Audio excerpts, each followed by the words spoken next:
It's Friday, December 18th, and you're listening to the Geek News Central podcast, sponsored by GoDaddy.com. Geek News Central is a proud member of the Tech Podcast Network. Yes, folks, I'm still here. Lots to talk about. Thank goodness it's Friday. Really, it really is. Got a great show lined up for you. Strap in, because here it comes. All right, people, I need a go, no-go for the Geek News Central podcast. Digital archive recorders. We're go fly. Microphone. We're go fly. Video feed. Go. Web browser. Go. RSS data stream aggregator. Go fly. Interflux Toddism suppressor. All right, I'm confused. Host readiness check. Welcome to the show. Welcome to the show. The Geek News Central podcast is a proud member of the Tech Podcast Network. If it's tech, it's here. All right, ladies and gentlemen, we are ready to go. Cue Todd in 5, Button, who's got the button? 4, There is no cause for alarm. 3, Everybody hold on to something. 2, Just press the button. 1. Aloha and welcome to the Geek News Central podcast, coming to you as live as it can be from the beautiful state of Hawaii via the Geek News Central studio overlooking Greater Oahu. Hey everyone, welcome to the show. My name is Todd Cochran. Of course, I want to welcome all the new listeners to the show. And of course, if you're one of the longtime listeners, if you're part of the Ohana, thanks for being here with us today, of course. And wherever you may be listening, daytime, nighttime, in the bus, in your car, wherever you may be, hey, thanks for tuning in. And of course, if you're new, make sure you get over to geeknewscentral.com. Check out all the great content. Check out the archive podcast available via the podcast link on the website. Of course, you can sign up for our newsletter. Our newsletter contains everything I'm going to talk about tonight, including all of the emailed in links that I've gotten from audience members over the past 3 or 4 days. You want to get subscribed to our show, because that's really how the rubber meets the road, and that you'll be able to get the show delivered automatically via your podcatcher, either via iTunes, Zune Marketplace, or even your mobile device. So you'll find some subscription links on the website. Make sure you subscribe to the podcast link and get subscribed to the show so you can get the show delivered automatically to you.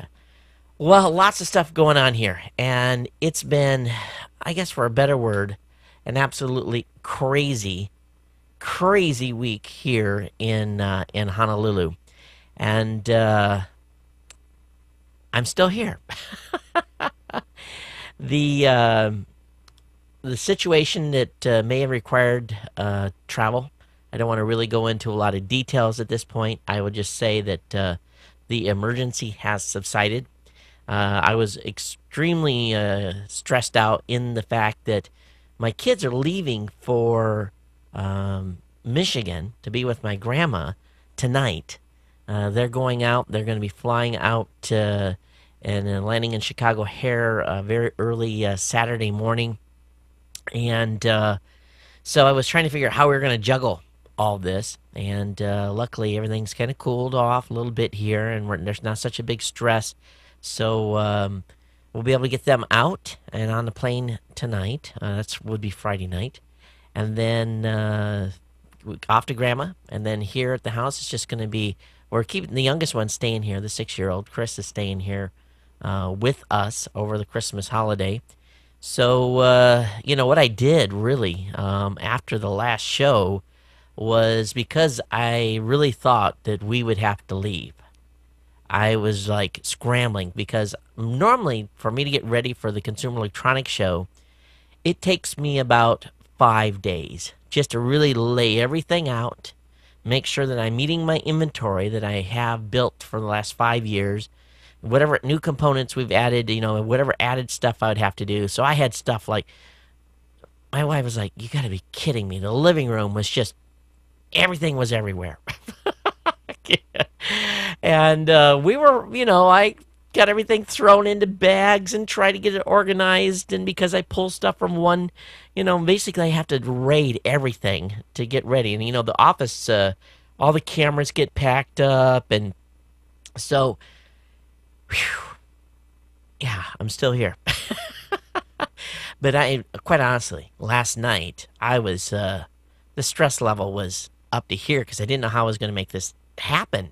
Because what I was worried about was that, if push comes to shove and I couldn't get back home in time for CES. How am I going to make all this happening? Because we've got a number of people that are actually Jack that listens to the show. He's coming out to Vegas.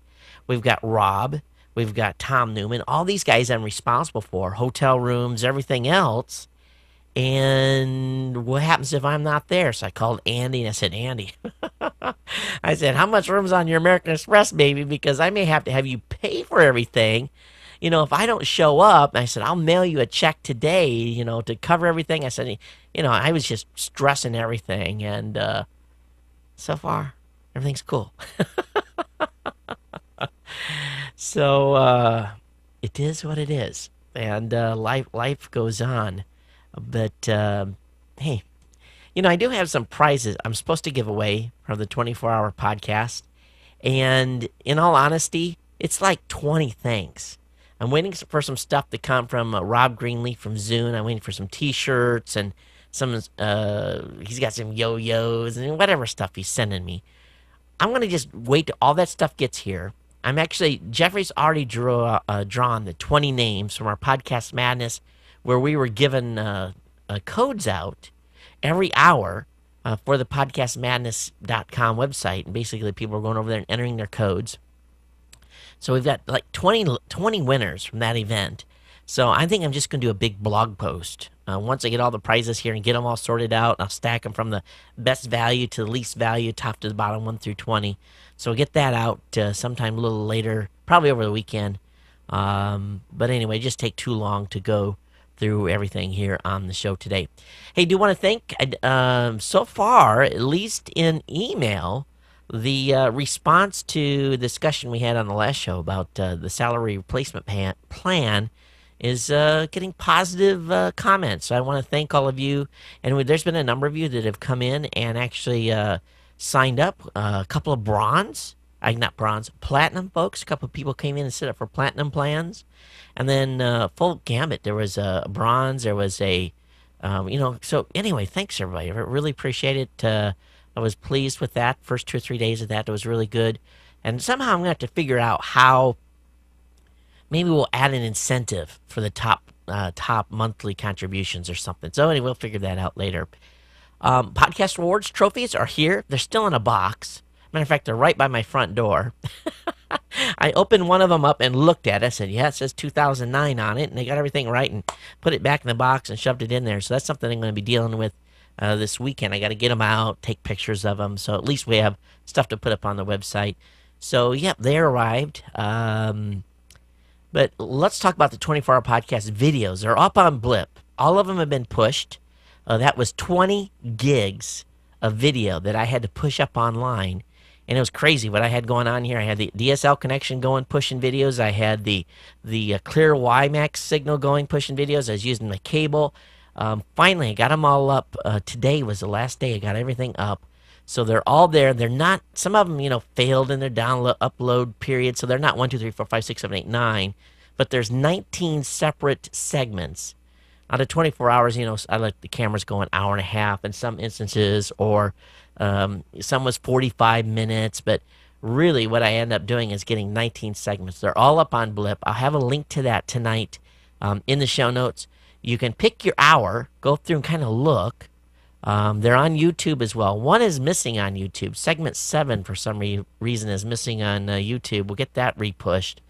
But I'll have them all linked up. And as you guys get a chance, if you want to watch the videos, please do so. The audio is starting to be put up on 24hrpodcast.com. So segment 1 is up on 24hrpodcast.com.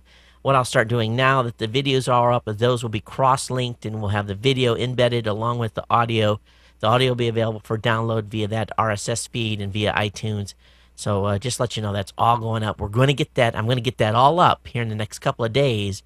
So if you're subscribed to the 24-hour podcast RSS feed, you need to be hitting it, boom, boom, boom, boom, to get them all and watch, because they're going to fill up pretty quickly. Make sure you go into iTunes and hit get within the podcast section to grab all those. But again, 24hrpodcast.com is where all those archives will go. I'll put some of the more important videos up on Geek News Central. Not all of them are going to go up there. It's really kind of hard for me to pick and choose because all the segments were great. But I think the first 2 hours, or first 2.5 hours, was some real heavy stuff. So really good. So those are up on the website already. Now let me talk about CES 2010. If you didn't if you missed the 24-hour podcast, or if you were there, we talked about it at length. We spent a whole hour talking about the show. And today, I started replying to the 200 plus, basically the 200 plus vendors that are asking to see us, and basically saying, hey, we can't make appointments with everybody. There's just no way. We're finding out that there's a lot of vendors that are like HP this year is not going to have a booth at CES. They're going to be in a completely separate, they're going to be in a hotel in a suite. Seagate is not having a booth this year. They're doing strictly meetings off-site. We're actually going to be meeting with them Tuesday morning, January 5th, I believe at 9:30 or 10. We're scheduled to actually go in Seagate. So we're actually one of the very first crews that will be going in and talking to folks there. So we may be running 3 camera crews. This is unprecedented. Generally, we do 1 to 2. But because there's so much stuff off-site, and I've been watching, getting the emails, and kind of trying to organize stuff, we may have one team just doing nothing but going from hotel to hotel to different suites to get all those interviews that week. So, and I got to talk with Andy and Jeffrey about that and how we're going to work this, because really where we all want to be is on the show floor. So, but I think our biggest concern right now for Vegas is bandwidth. We've heard nothing about a blogger or podcaster or new media or social media lounge of any sort. Last year, Center Stage, and the year before that, the Blog House, 2 years running, was really kind of our place to go, where they had, and I'm not kidding you, huge, huge pipe. It was unbelievable. I could push a 100 meg video up to YouTube 25 seconds. Yeah, huge. And so, we're really talking about how we're going to handle the bandwidth situation, how we're going to get all our content out. So if you're in Vegas or know somebody in Vegas that has a big, juicy, fat pipe, a company, a hosting facility, whatever it may be, help us out. We will give lots of plugs. We'll even throw their logo in our videos for the ability to go somewhere and actually push stuff fast. If you're in Vegas and you have a house and you got Fios or something like that, we might even want to talk to you too. Now, push comes to shove, what we may be doing is looking, and I'll be reaching out to all of you, someone in California or in the very close surrounding area where we can FedEx something overnight and get it to them, so that all they have to do is push the videos for us. And then we'll have people available to do the editing stuff. So we might actually start FedExing hard drives to actually get the media pushed up, because in Vegas, when CES starts, the bandwidth goes just down. It dies because all the geeks. Now we're hearing the show's going to be smaller, less number of people there, so maybe it won't be such an impact. But to date, we have heard nothing about any special set-aside areas for new media folks. Now, we're not a Gizmodo. We're not a Engadget. They roll in there with like a trailer. And they pay huge, huge money to have to have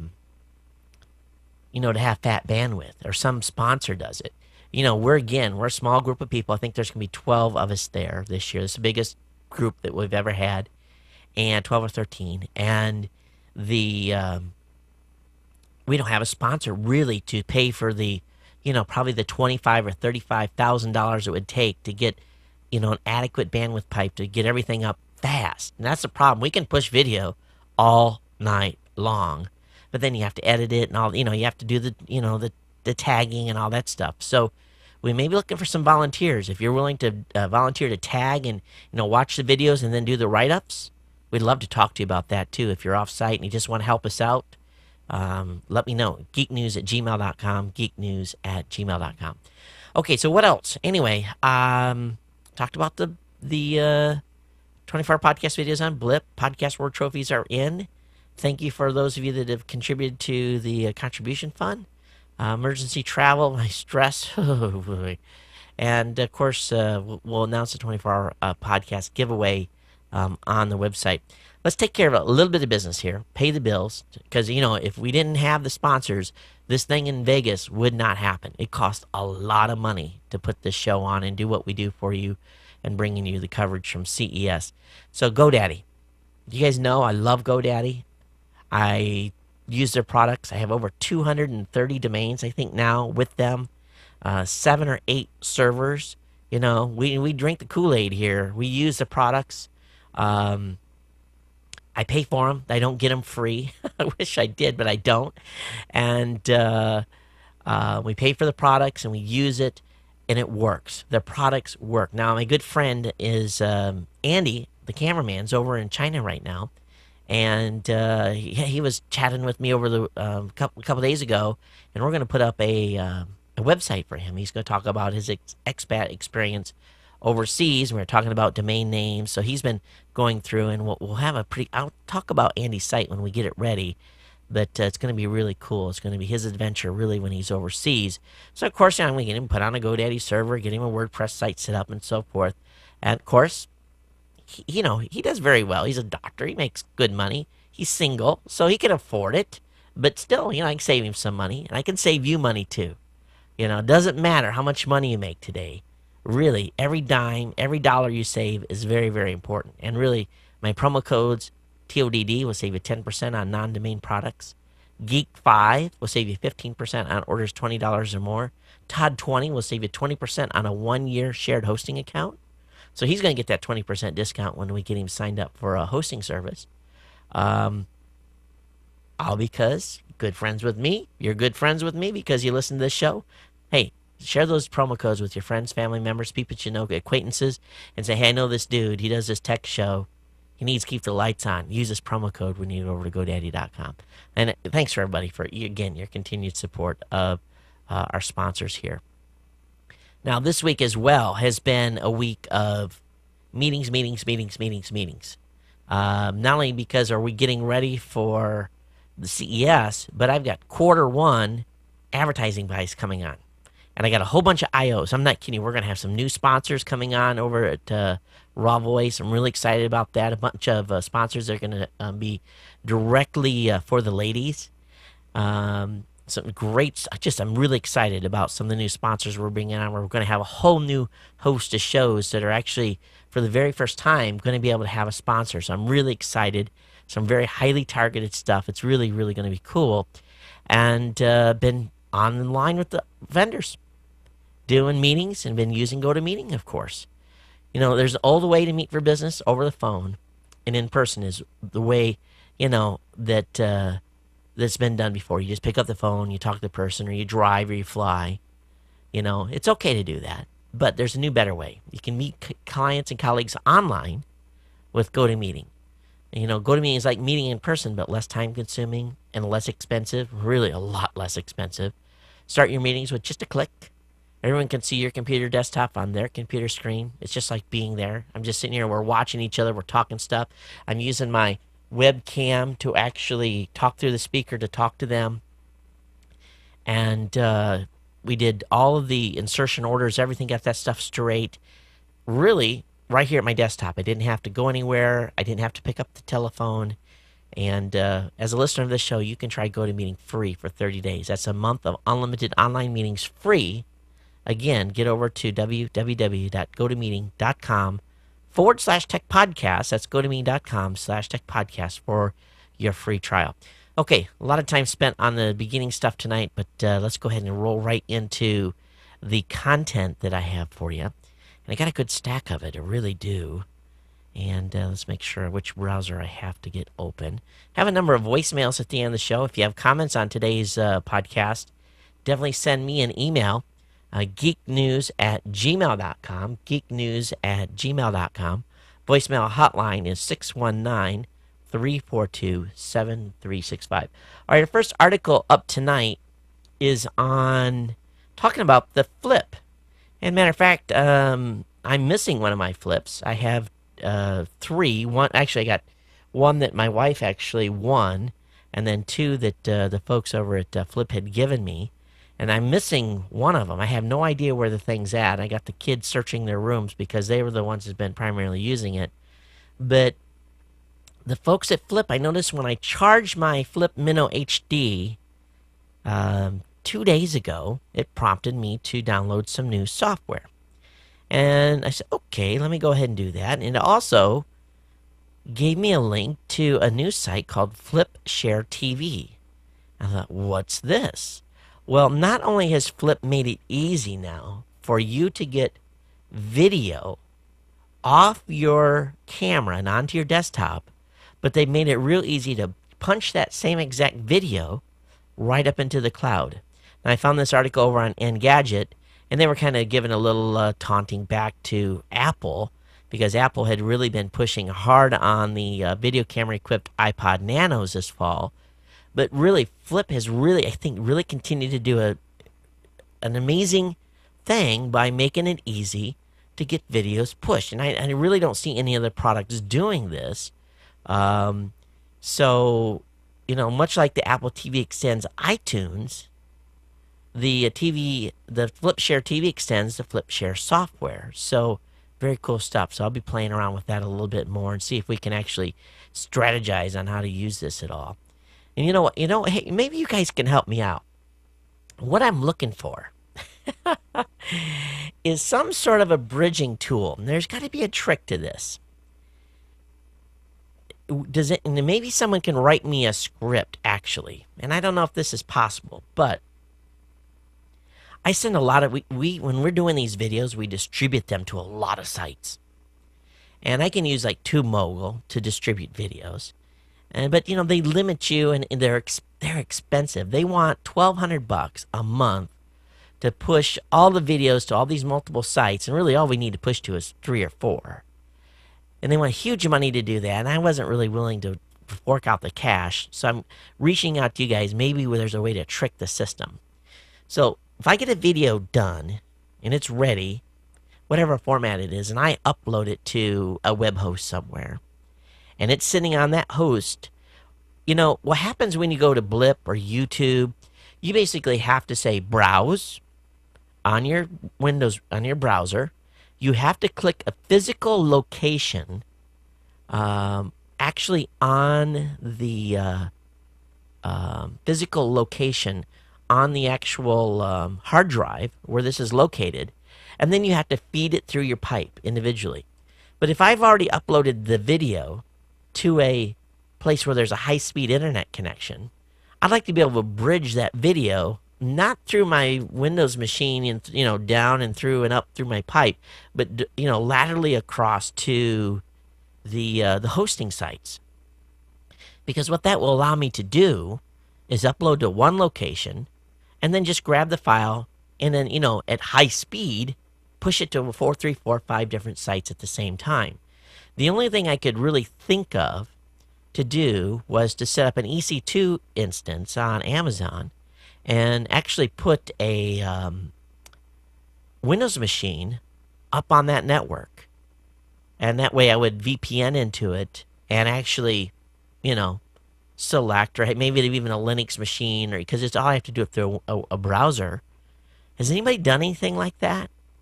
You guys got a trick for that? Someone in this audience has got the brains to do this, and I need to deploy this pretty quickly.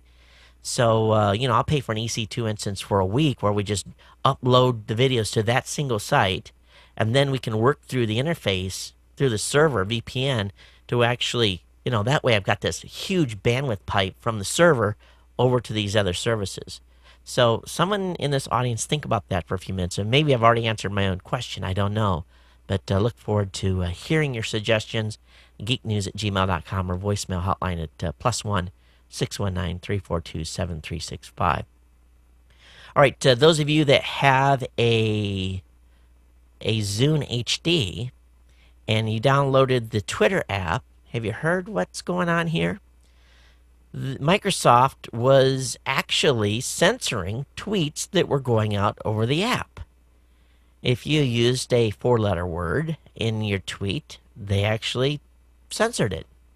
Now, Microsoft apparently has come under enough heat here that they're going to update the app and you will not be, prohibited for using foul language with the tweeting app on the Zune HD. And I'm really looking for some feedback. How's your guys' experience with that? Is it working out okay? Have you tried it? I'd love to hear your feedback.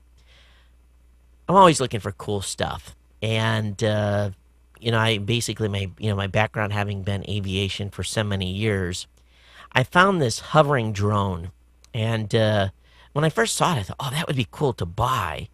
I'd like to get one of these for my son. I thought, great Christmas present, right? This thing comes in a Pelican case. And if you guys know what a Pelican case is, Pelican cases aren't cheap. And I'm looking at this remote control for this unit. I'm like, that remote control looks like it's about $1,000. And this thing's got cameras and a downlink feed. And I'm like, no, I don't think this is a Christmas present. But I saw a video on it. It's the Cyber Squad. And it's basically a little hovercraft that's got 4 fans. It'll fly wherever you direct it to. And then it's smart enough to kind of find a perch to land on. And you can adjust the video camera up or down.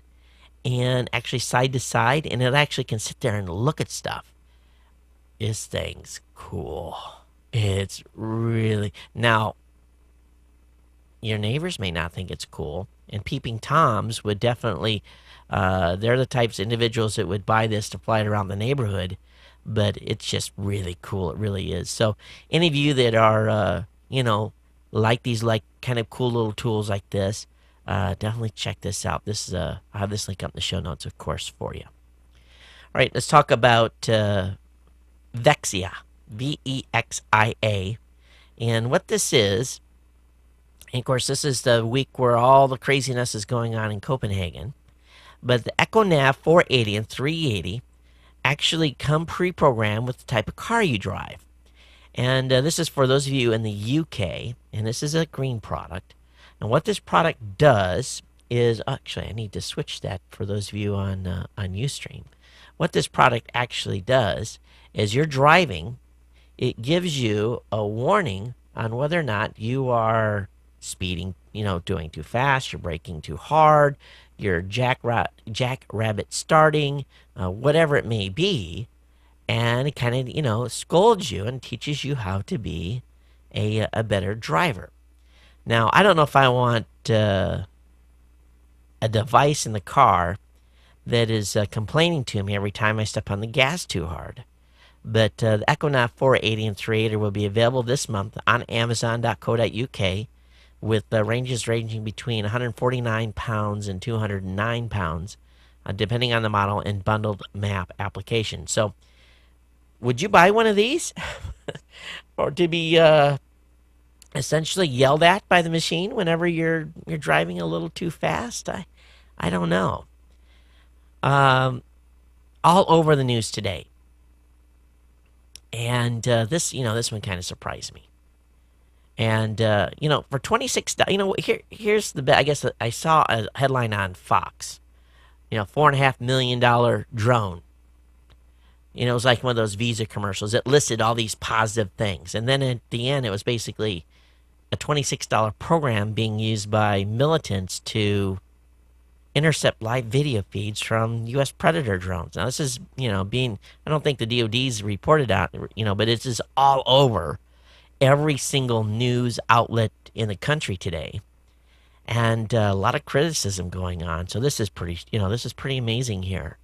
But I guess those folks that were hunting down in those countries, they've been basically watching themselves getting watched with a $26 program off the shelf. At least that's what's alleged and what's being said here. So. Makes you wonder. It really, really does. So we'll see. We'll see what happens with this story. And there'll probably be congressional hearings and everything else. And how was this possible? Now, how many of you have seen LED lights, stop lights in your hometowns? We have them here in Hawaii. They've replaced a lot of the regular traffic lights with LED lights. But for those of you that live in the snow belt, I guess you're having a little problem. When it snows or the snow blows, it blows into the lenses of these LED traffic lights. And because the lights are so energy efficient, the snow is not melting off the lights. And there's been some wrecks, and some people hurt because people could not actually see the lights. Because before, when you had a incandescent lamp, really, whenever they were on, it burnt the snow off, and it was self-clearing. But the LED lights on these traffic lights are so energy efficient that they're not burning the snow away. So we'll have to see what happens here. But I can see now where manufacturers are going to have to start adding heaters of some sort, or heating elements into these lights to prevent these devices from being clouded over. So this is bad. It really, really is. So if you are aware where there are some LED lights at in your community, and you live in the snow belt, be fully aware that you may miss the light because of the issue with these things not being able to melt the snow away. SciStar has been banned from copying any version of OS X and helping others to install it. They had a permanent injunction was granted. It's all over, folks.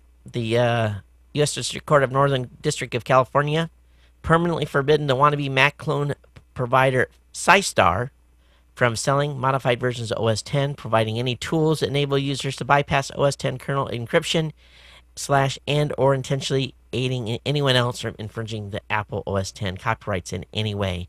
They're done. And we'll see what becomes of SciStar. I would imagine they are going to be gone. And I would not want to be involved in this company when the bill comes due to pay damages and everything else that's going on. All right, how many of you have got a friend that is one of these? How should I put this nicely? We all have friends who are still, well, I shouldn't even say it, still. Some of you are audio connoisseurs, let's put it nicely, where you may have a $2,000 turntable for your records. You may have a tube amplifier for your actually amp for your music.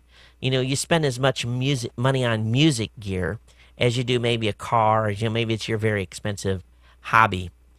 Well, the folks over at Gizmodo have the perfect list, the perfect shopping list for the audio buffs out there who say they can tell the difference in the audio quality based upon the equipment that they're listening to. And to a certain extent, we can all tell a little difference. But some of these items, I see the price on these things, it makes me choke. Sennheiser has this set of headphones, HD800, or the Shure SE31, the SE310 earbuds. They cost, the Sennheiser headsets are $1,400. Now, the headsets I'm wearing are a little bit expensive. They're a couple $100. But $1,400 for a set of headsets?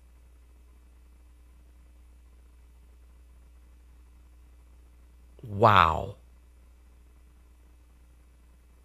How about a set of speakers for like $68,000 a pair? I wouldn't pay $68,000 for a luxury vehicle, let alone $68,000 for a pair of speakers for my house. Those are what this is those are gifts for people that have too much more money than common sense. Amazing. This is really amazing. But anyway, hey, if you got one of those buffs in your family, got the page for you, so you got to check that out. All right, over on Gizmodo, you want your mind to explode? There is a new video called The Known Universe. It's by New York City's Hayden Planetarium. I'd love to see this in a planetarium. If I get out to New York, or if this is in any planetarium in my community, I am going to go see this. It's a new video that really shows how should I say it? Insignificant we really are in this universe. I think we all pretty much realize that we're not even a grain of sand in the scheme of things. We're probably more like maybe a proton of a nucleus or something. We're just such a small speck in the whole scheme of the real size of the universe.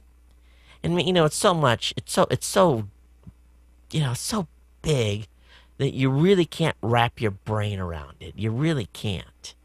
But this video, you got to see it. And one person made a comment.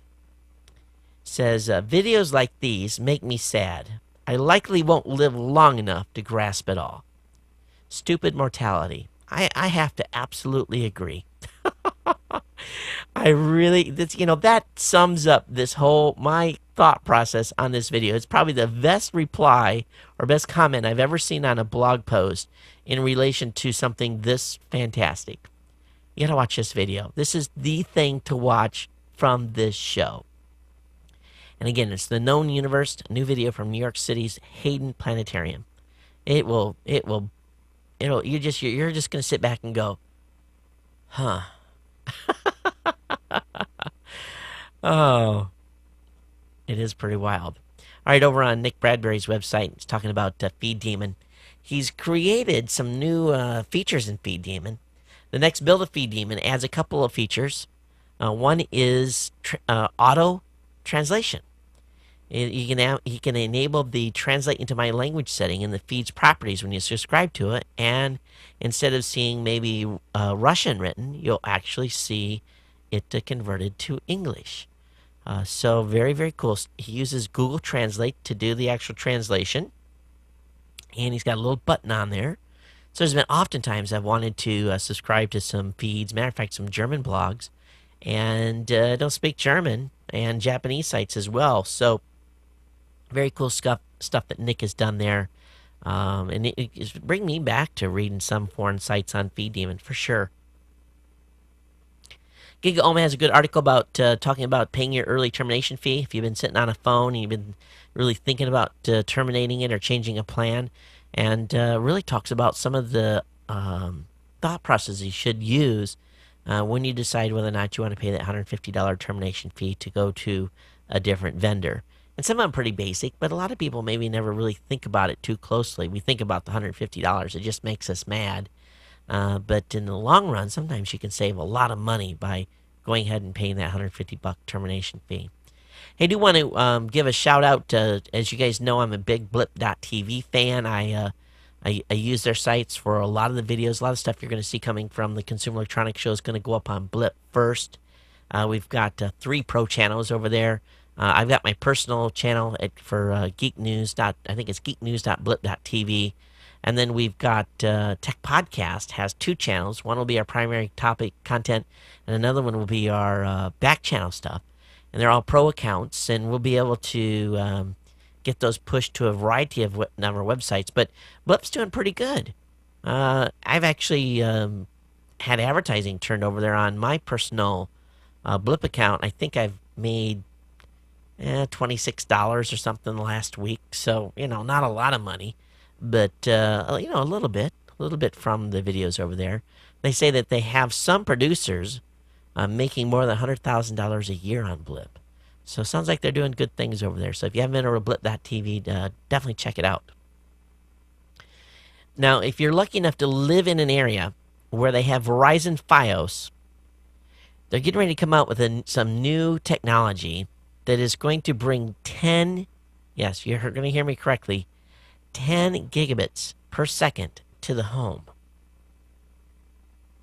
Yeah, I said 10 gigabits per second to the home. Now, you're going to have to, it's on a shared connection, so you're actually going to be sharing with as many as, I guess, 30 of your neighbors. But, this didn't load over here. Let me load this page up. And, while that's doing that, I'll come back this way. So, it's called PON, and they're going to as much as 10 gigs down and 2.4 gigs up. Their $23 billion investment in fiber has resulted in them wanting to, bring more speed to the home. How lucky you all are if you live within striking distance of, being able to get access to these types of insane speeds. And, for the average user, they're never going to need it. But to think 2.4 gigabits per second up, even if it's shared amongst, a local community, you still can push a lot of video, a lot of, I could push HD streaming video, not use a little bit of that pipe, but very cool stuff. So we'll see what happens here with this. And come on, Verizon, come to Hawaii. All right, how many of you been waiting for the Firefox mobile browser? It's supposed to launch anytime, and it's going to be rolled out on the Nokia, and I'm not even going to try to pronounce this. I guess, Memeo, MEEMO platform, and it's on Windows Mobile. It'll be out on the first half of next year.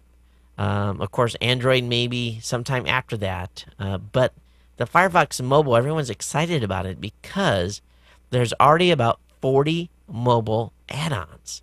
So, that's what makes Firefox very, very powerful is you can add a bunch of add-ons. And I've got a number that I use with my desktop install Firefox.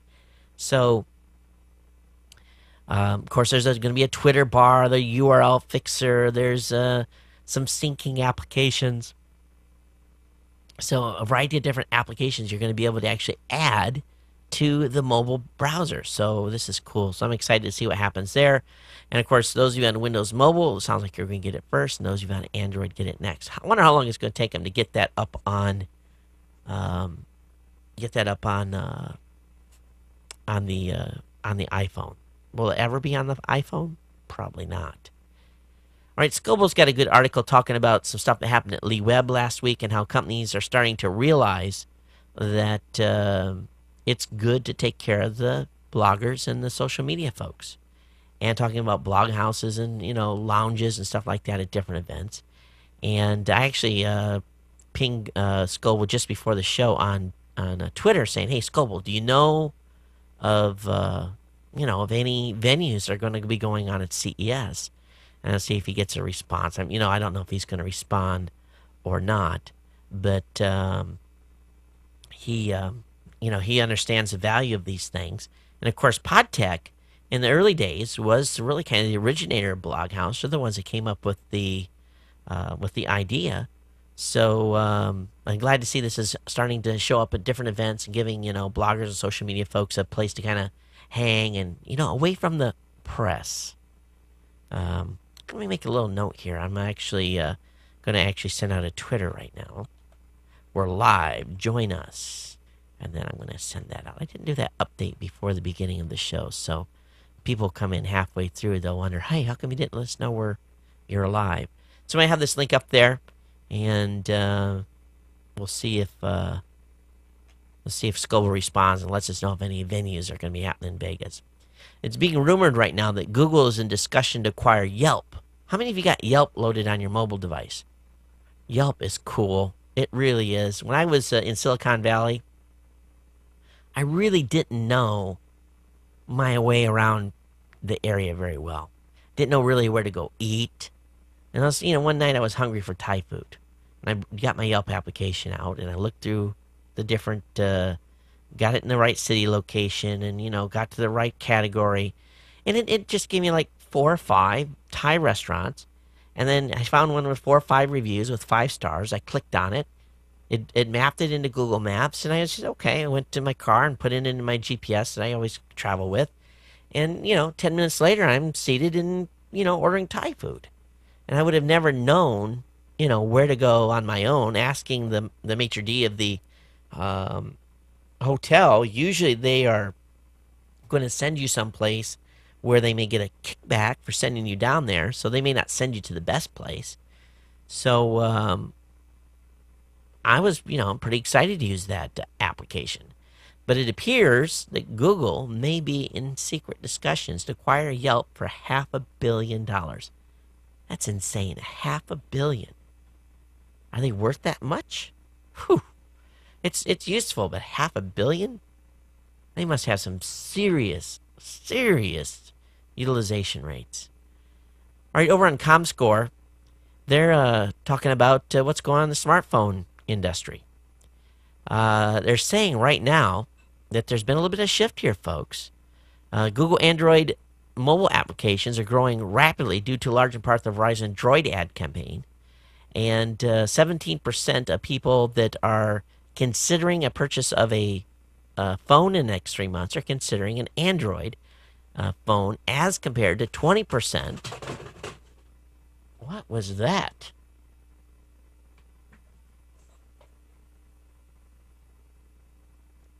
Well, it was my sign. I was like, what crashed? And there's a sign behind the Ohanosaurus. The wind's blowing here a little bit, and I didn't have it latched in good enough. I heard that thing go crashing down. I was like, what's going on?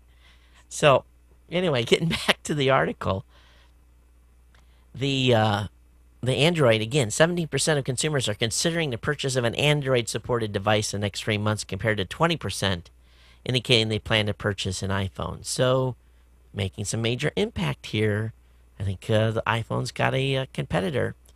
Now, I cannot afford an Audi A8, and I don't know how many of you are compelled to go out and pick up an Audi A8, but if you live in Europe and you're considering an Audi for a vehicle, you might want to wait a little bit, because Google is working with Audi, and they're bringing basically Google Maps into the dashboard of the Audi A8. And you're going to have search. You're going to have a standard GPS system. You're going to have, and it's a quality screen. You're going to get, if you're hungry, they'll find a way to the cinema. It's going to help you out. So it's basically tied to a mobile service. And everyone that has seen it so far has said nothing but positive things. So this was over on the Google Long Blogspot.com site, where they talked about news and notes by Google Earth. So we'll see how long it's all before all of us have Google in the car. You know, Google is getting everywhere. They're watching. It won't be long. We'll be driving a Google car. It's not too long. Hey, I want to show those of you that are on the Ustream. I got my new business cards. Brian, our creative guy over at Raw Voice, designed me some new Geek News Central business cards. I am so proud of these. These are going to make people go, wow. I've ordered these through Vistaprint. And if you guys haven't, this is not an ad, okay? Vistaprint's not a sponsor here. But if you guys are looking for business cards to get printed, Vistaprint is cheap, and it's the place to go. So anyway, you guys got, here's my new business card. Let me hold it up to the camera a little closer. And what it is, it's got the new GNC logo, and then that data stream stripe below it. They're nice. My wife said, "Oh, that's much better than your old green ones," because I had before just a green card with the white lettering and the G logo. So I'm really excited about handing these out and seeing the reaction of people, because it's a nerd card. It really is. All right, let's talk about Adaptec. Adaptec they've been in the news a lot in the last couple of years. But Adaptec CEO is resigning, and the company's up for sale. So this is a major deal here. Now, there was a battle for the board of directors at Adaptec through stock purchases. But at this point, the Adaptec CEO is out, and the board is going to be looking to hire someone else or actually sell the company off. So we'll see what happens here. But wow, Adaptec had lots of, they still do, they still a viable company, but looking to sell their assets off. How many of you have so many different USB devices that your computer can't handle them all, and you've got a USB hub. Well, how many of you need to turn some of those devices on and off from time to time? The folks over at, I guess it's Century, I've never heard of these guys, have an $88 USB hub, and it gives you some light ups when stuff are active, and you can actually turn particular ports on or off as well. So kind of a cool little device. It's a little bit big, but if you need the ability to shut certain devices off it, sometimes this will make for a great device. Those of you that diabetes is a rising problem in the United States. So too many of us are gaining too much weight, so it's bringing the onset on of diabetes in a lot of people. So diabetics now can get a new device. It's from Bayer, and it's basically a glucose meter that is attached to a USB stick. So you do your standard finger prick, you do the little drop of blood onto the device. It gives you your glucose level, and then all you do is you plug it into your computer, and it transfers the data into a database, and it does some trending for you. It tracks, and it is insightful. We can tie this back to your doctor's office, and it gives the doctor some insight to what's going on with your glucose levels, and maybe give you some ideas. You maybe do need a little more exercise, or what to eat, not eat, and so forth. So very, very cool on that, and nice to see technology helping those that are really fighting diabetes. Big news on the science front. Researchers are reporting that the detectors that are buried in a Minnesota mine may have picked up two events in which dark matter particles bumped into their familiar peers. So there's some reporting that the second run, basically the CMDS is the group that is running these detectors. And I don't know what the CDMS consortium, whatever that stands for, had a press conference today where they say they have two events where they think they may have detected dark matter. This is huge. This is very, very big. And those of you that kind of study this field, you'll know how big this really is. They're going to go back and do another run. They're going to improve the sensors a little bit. They feel that they need less than 10 total detections within the detector's range in order to have a high degree of confidence in the results. So they got two. So we'll see what happens. Again, exciting times for dark matter research, and we'll see. Scientists might get a handle on this yet. Lots of stuff moving fast, isn't it? Okay, Intel. Disclaimer by me: I'm an Intel stockholder, have been for many years, but the FTC today has went after Intel in a big way. And here's something interesting: the title on the title on the Business Week article says, "FTC wants Intel to repent, not pay up." Well, I'm sure AMD may not agree with that headline, but regulators said that they want to keep Intel, the world's largest chip maker, from signing exclusive deals with computer makers and require the company to share more of its technology with rivals. If successful, the government may gain influence over how Intel's licenses technologies, says Robert Land, a law professor at the University of Baltimore. And if that happens, this would be big and probably not good for my stock holdings.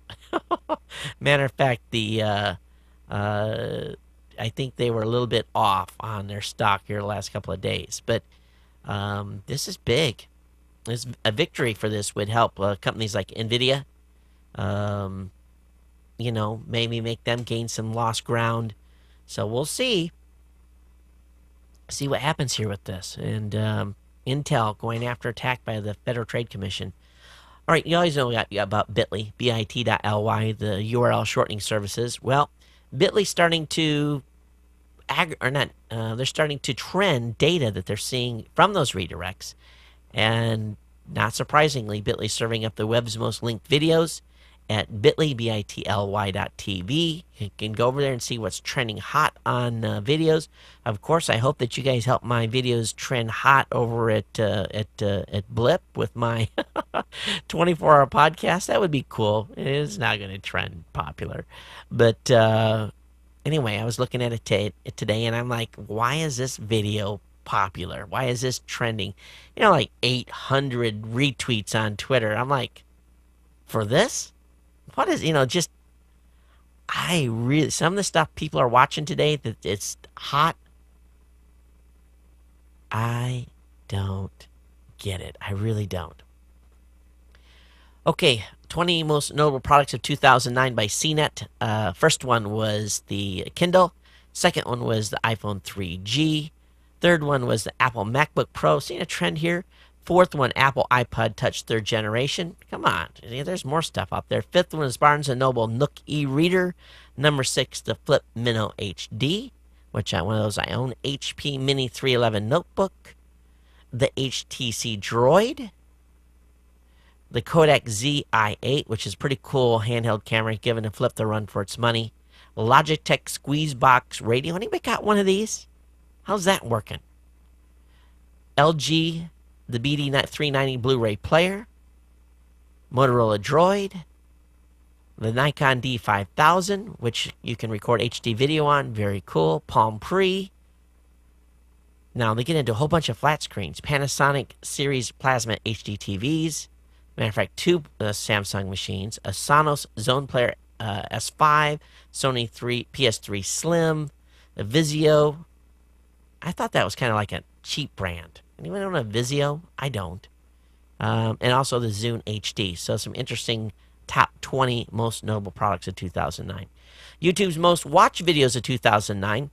Should not be a surprise to anyone. The number 1 most watched video was Susan Boyle's Britain's Got Talent, where she came on there and blew everyone away about her voice. And then a variety of other videos. One was a JK wedding entrance dance. That was a pretty good, and I must admit they did a great job on that. I watched that one myself. Didn't see the New Moon movie trailer. Didn't see Evian's Roller Babies. Haven't seen those two, but I have to check them out. You guys trackball users? I've got 1, 2, 3 trackballs on 2 desks. I love trackballs. I already told you guys I put in a stock of a certain Logitech trackball that I love because I'm afraid Logitech's going to quit making them. Luckily, the model that I love, they haven't quit selling. But if you are a T-CL13, the one with the marble wheel, and you are a big fan of that one, they've stopped marketing it, and they've replaced it with a ergonomically inferior model, according to this review. And these things are now selling on Amazon used between $179 and $299. Tell you, you like a mouse or something, you better put a stock of them in, because companies are, they have a tendency to kill stuff that you love that maybe other people don't necessarily like so much. Over on ZDNet, 9 fun things to do with your GPS device. Of course, Ryan Ozawa is on here with me the last segment of the 24-hour podcast talking about geocaching. That's a lot of fun. A lot of people are doing that right now. But they've got a variety of suggestions on how to use your GPS to go have fun and do outside activities. NASA news, the NASA Cassini spacecraft took an image of Saturn's giant moon Titan earlier this year that proves that liquid methane is on its surface. The picture actually shows a glint of reflected sunlight off a monster lake called Kraken Mare. And scientists have been getting better and better evidence of liquid methane on Titan, but this is the first direct proof. So, Saturn's a ways out there. Liquid methane? What is the temperature? Maybe a science buff can tell me at what temperature is methane no longer liquid. Is that the right question to answer? I don't know. Some pretty crazy stuff going on with Twitter and newlyweds and people rigging up specific devices. I'll let you guys find that article on your own. But there's some crazy stuff going on with people trying to do Twitter pranks and publicity stunts and so forth. Now, if you're a geek, you've read science fiction And you've probably read science fiction stories where, space battles and so forth. But over on Gizmodo, Joseph Shore, a PhD candidate in aerospace engineering, is studying how modular spacecraft could be assembled and hoping they will be telescopes and human exploration vehicles of the future, has written an article talking about space battles. And if you're into that kind of stuff, it's a pretty good read. And I think if you've read any space-based story, science fiction, and it's involving battles, some of the stuff was already covered on many of those. All right, those in the UK, well, apparently your video quality has dropped. The quality of pictures broadcast on BBC high-definition channels has been criticized by many viewers who have complained of fuzzy and grainy images. Apparently what they have done is they replaced encoders that work at a bit rate of 9.7 megabits per second. Their predecessing encoders worked at 16 megabits per second. So I guess if you reduce the picture quality 50%, you think people aren't going to notice?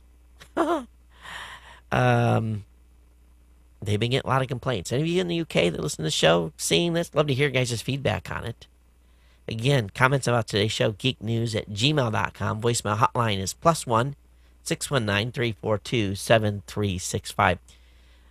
It should come as no surprise to anyone that the NCAA is once again going after websites that are fan sites. The NCAA has tried to bully a fan discussion site into handing over its domain name.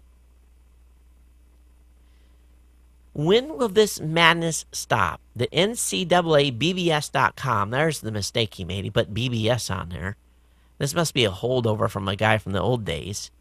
Is trying to bully the owner into handing over the domain name, saying that this is a copyright, trademark infringement, and the site's been very clear though, says they're not associated with the NCAA.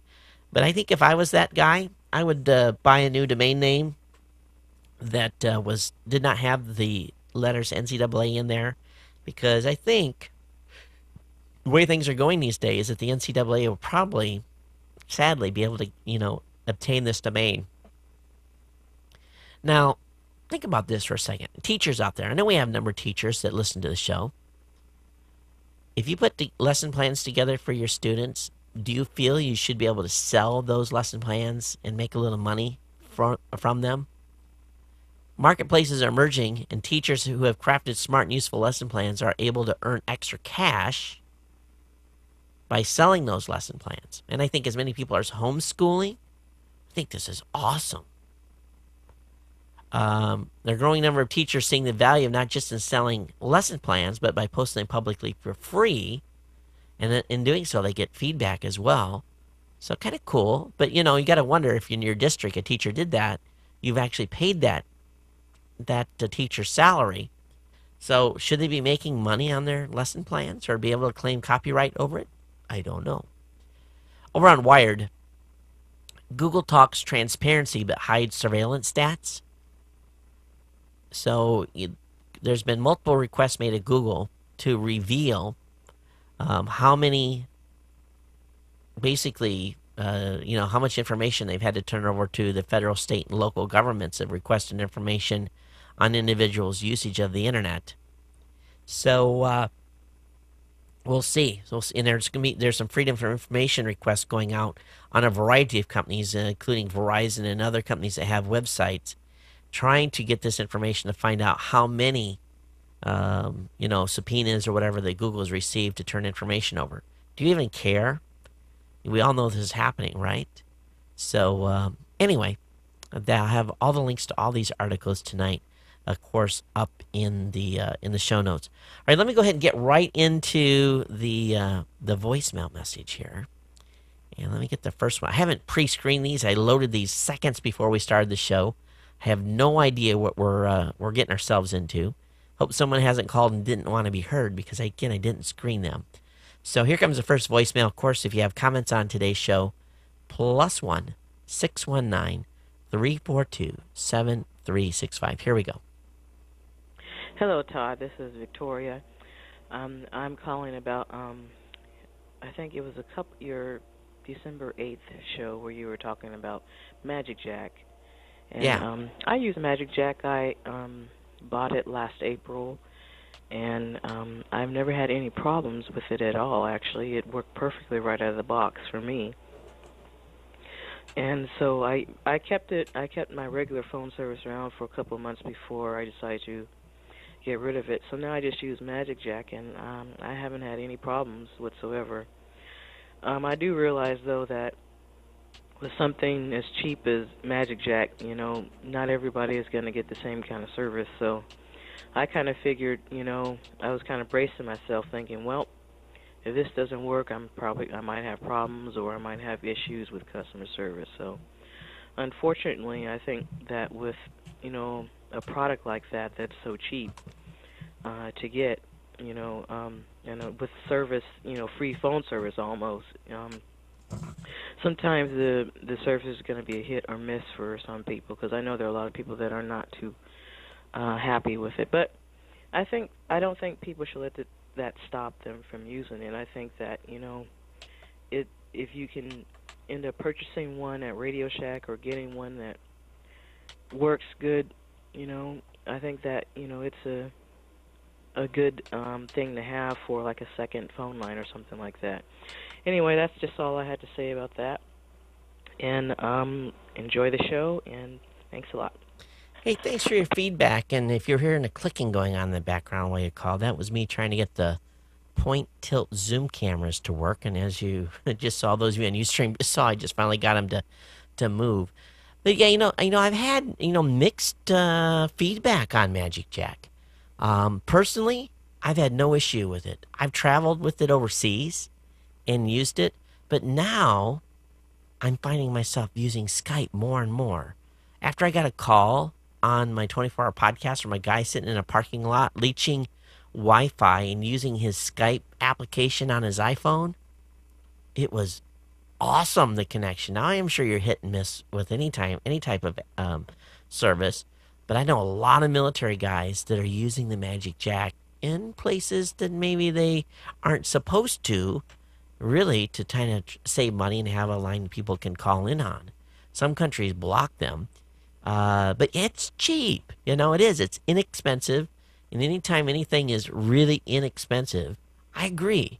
What level of customer support do you expect? $19.95 or whatever it is a year you pay for the phone line and unlimited long distance?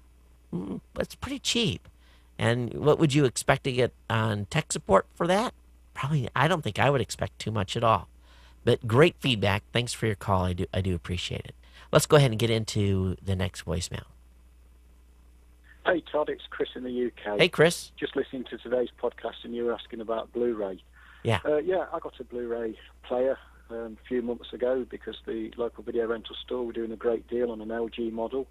The main reason that persuaded me to buy it was not just the Blu-ray, but the fact that this particular model hooks up to the net and gives you access to YouTube videos.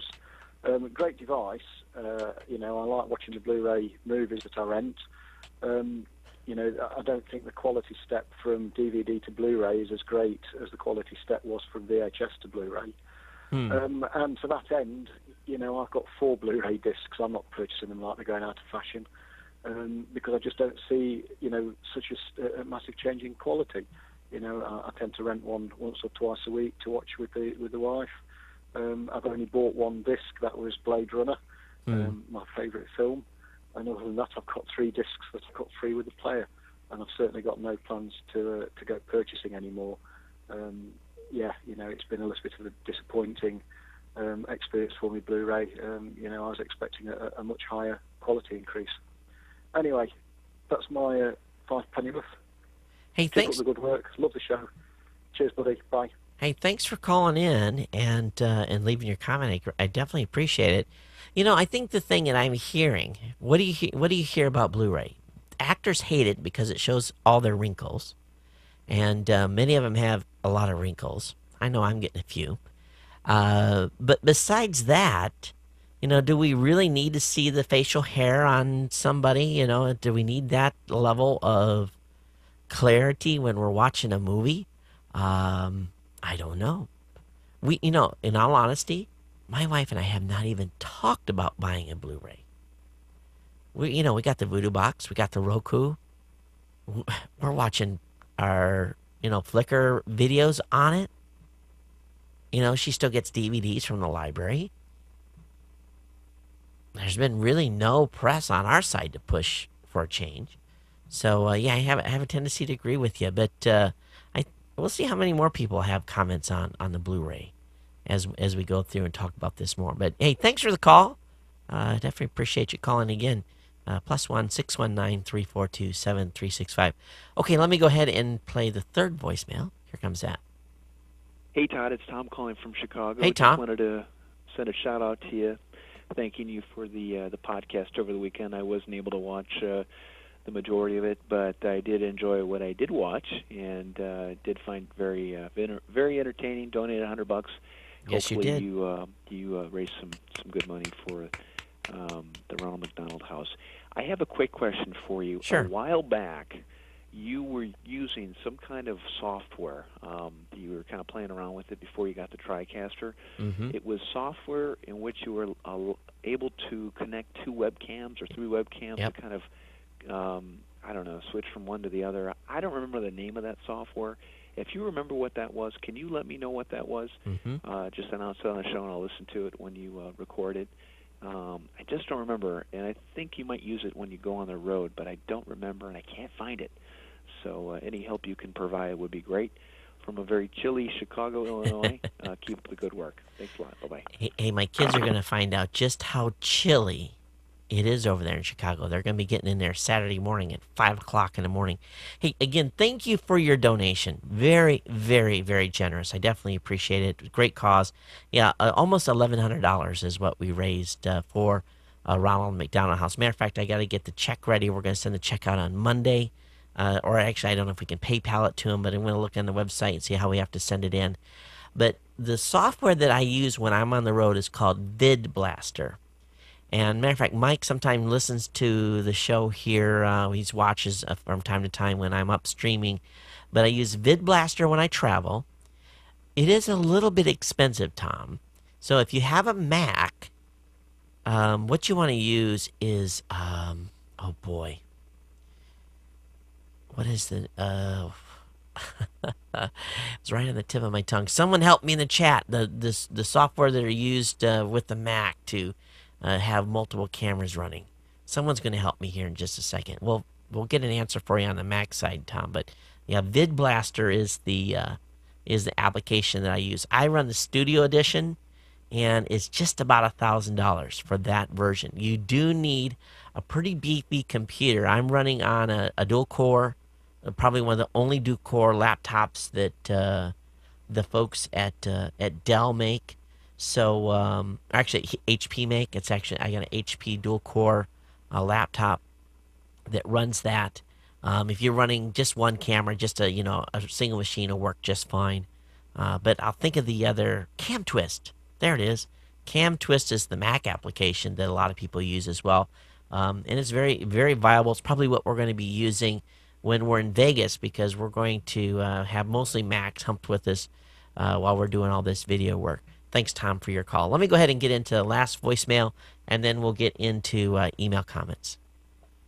Hey, Mr. Cochran, this is V. Hey. I've been home for about a week now, and I was listening to KCBS News in the car, and the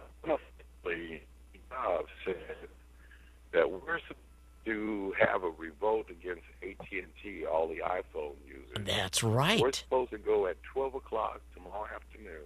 Yep. Being Friday. Mm-hmm. I don't know what day it is, brother, but today is Thursday.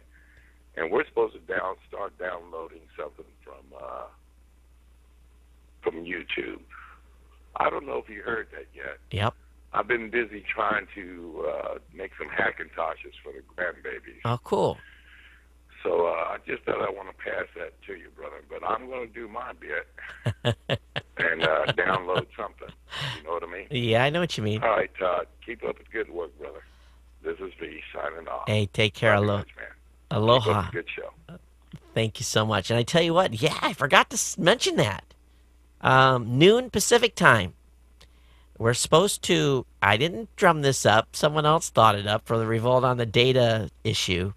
But at noon Pacific tomorrow, those of you that feel inclined, load your iPhone up, load a YouTube video, a long one. Make sure you're not on Wi-Fi, and stream some video off YouTube at noon. I'm not advocating crashing AT&T's network. I don't hold myself responsible for suggesting this. Do at your own risk. And don't try to dial 911 at noon tomorrow Pacific on your AT&T phone. This could be serious. The AT&T folks are worried, and they put out a statement basically saying, we don't want this irresponsible behavior. We think this is horrible, blah, blah, blah, blah, blah. But people are not happy. They are not at all happy with the good folks over at AT&T. All right, I gotta get through these emails fast. Got an email from Charles. Hey, Todd, I feel your pain traveling I-35. As anyone from Texas will know, a trip between DFW and Austin or San Antonio I-35 will always have some kind of snarl up. If you ever drive that section without a slowdown, take video. I'd like to see it. Also, a friend tells me he's going to stop referring to the box with a handle as a briefcase and instead use Wall-Wart Caddy. He says it's more descriptive. With the amount of traveling you do, I figure you could relate. Wall-Wart Caddy. Charles, I might be having a blonde moment. I don't get it. I really don't. But anyway, thanks for your comment. Got an email from Keith, and basically, this has been supposedly verified by Snopes.com, but there's a scam going on. If you're locking your car with your keychain remote, there's been folks in parking lots actually with sensing devices capturing the code of your key fob and using it to break into cars. So interesting article by Keith. I won't read the whole thing here, but stuff like this, many times I'll say it's urban legend, but Keith says it's been verified by Snopes.com. It must be right. Got an email from Steve. He says, hey, when Citibank sent me a notice a year ago that my interest rate was going up over 20%, I called them and told them that was unacceptable, and they offered to renegotiate terms. I had to switch to a different plan, but I was able to get the rate down to 12.9 APR, which cut my interest almost in half.